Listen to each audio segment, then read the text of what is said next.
इस्लाम कभी हारा नहीं है अभी तक। इस्लाम ऐसे क्या कन्वर्जन कर रहा है कि हारने के बाद राजा तक इस्लाम अपना रहा है। जो राजा जहां पर जीतता है वो डिसाइड करता है कि किस तरह का धर्म या मजहब या पंथ पालन किया जाएगा। बहुत कम लोगों को पता होगा, ज्यादातर लोगों को यही पता होगा कि इस्लाम हमेशा से जीतता आया है।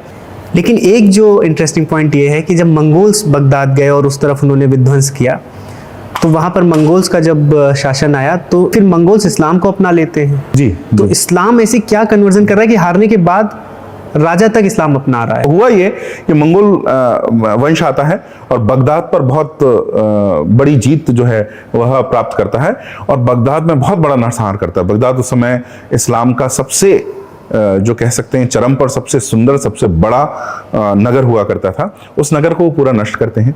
तो वहाँ जो खलीफा था वो वहीं रहता था बगदाद में। तो वे बगदाद में जाते हैं, भयंकर नरसंहार करते हैं।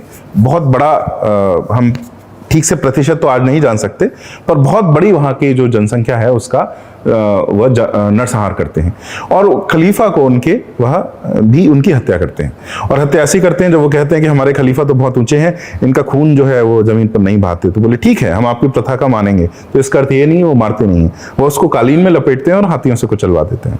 तो उसका खून जो है वो भूमि पर नहीं पड़ता, परंतु उनकी हत्या वे कर देते हैं। तो इतने बर्बर क्रूर, हम मंगलों की क्रूरताओं की घटनाएं हम सब ने सुनी होंगी। हर पूरे विश्व में जहां जहां भी वो गए हैं उनकी क्रूरताओं की ये किस्से हैं। इसलिए मैं कहता हूं कि इस्लाम कभी हारा नहीं है अभी तक।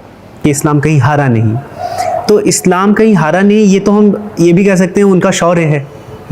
तो इस्लाम कहीं हारा नहीं जी। तो ये शौर्य भी तो हमें फिर एडमायर करना पड़ेगा। शौर्य तो देखिए हमें मानना ही पड़ेगा।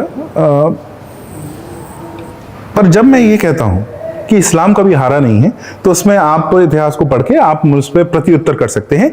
तो मैं जब कहता हूं कि इस्लाम कभी हारा नहीं है, वह दृष्टि है धार्मिक समुदाय की दृष्टि से। अथवा नेटिव अमेरिका के जो देवता हैं ये फॉल्स डीटीज हैं, ये शैतान के स्वरूप हैं और आपको इनकी पूजा करनी बंद करनी चाहिए और केवल निराकार स्वरूप एक है जो नाम है अल्लाह, उसकी पूजा करनी चाहिए।